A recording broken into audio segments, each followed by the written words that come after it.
Just 48 years after the death of the Prophet Muhammad, his grandson Hussein was killed in the Battle of Karbala. Why did this battle happen, and why is it so important to Islamic history? After the fourth Caliph Ali was assassinated in 661, a power vacuum emerged, leading to Muawiyah assuming role as Caliph, despite opposition from part of the Ummah who wanted Hassan, son of Ali, who was the grandson of the Prophet, as the Caliph.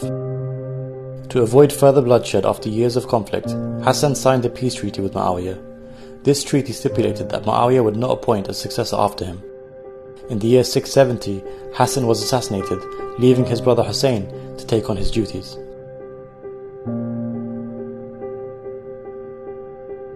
The treaty was breached when Muawiyah named his son Yazid his successor in 680, beginning the Umayyad dynasty. Yazid spread his power through corruption, bribery, and the use of violence. To legitimize his rule, Yazid demanded allegiance from Hussein. Hussein refused, as Yazid was openly corrupt and known to be brutal. Hussein was forced to flee Medina under threat of imprisonment and assassination. He had received thousands of letters from Kufa, Iraq, pledging support for an uprising against Yazid.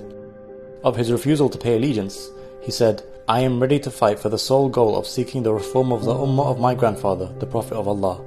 I want to enjoin good and forbid evil."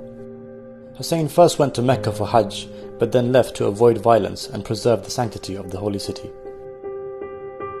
Hussein departed with his family and companions to Kufa. In response to the threat of rebellion from the Kufans, Yazid dispatched a governor to Kufa to quash dissent. This led to thousands of Kufans withdrawing their support and the threat of violence. As they approached Kufa, Hussein's caravan was intercepted by a battalion of Yazid's army led by a man named Hur al-Riyahi. A greater army which numbered in the thousands, led by Umar bin Sa'ad, joined him and surrounded Hussein's camp in what is now known as Karbala in modern-day Iraq.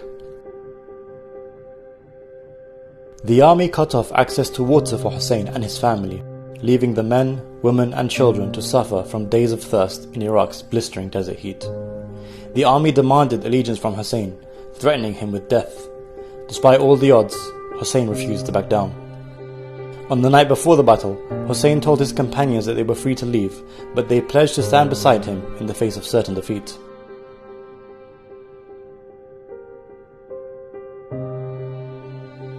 The following morning, on the 10th of Muharram, known as the day of Ashura, Hussein delivered a powerful speech, reminding the opposition that he was still the grandson of the Prophet and that he still wished to leave.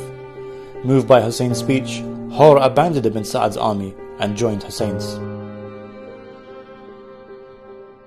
The battle commenced, with Hussein's 70-odd companions facing off against an army of what many historians number to be 30,000.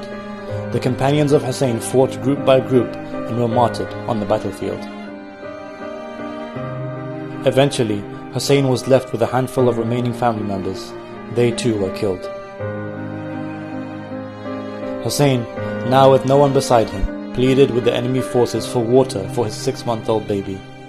The enemy responded by firing a fatal arrow at the infant, killing Hussein's child in his arms.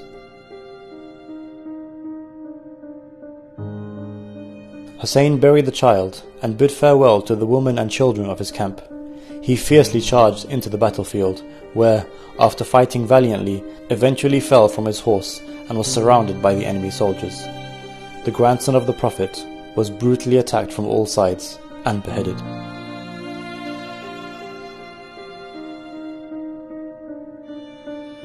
The enemy forces attacked and plundered the possession of the dead bodies as well as the camp of Hussein's family. The tents were set ablaze with the women inside, which included granddaughters of the Holy Prophet. The family were taken captive by Yazid's army, later to be paraded to Damascus in Syria.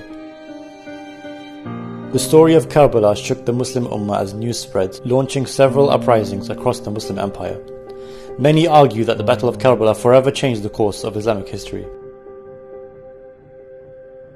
The day of Ashura is mourned globally by millions of Muslims, both Sunni and Shia, to honor the heroic stand of the Prophet's grandson, Hussein.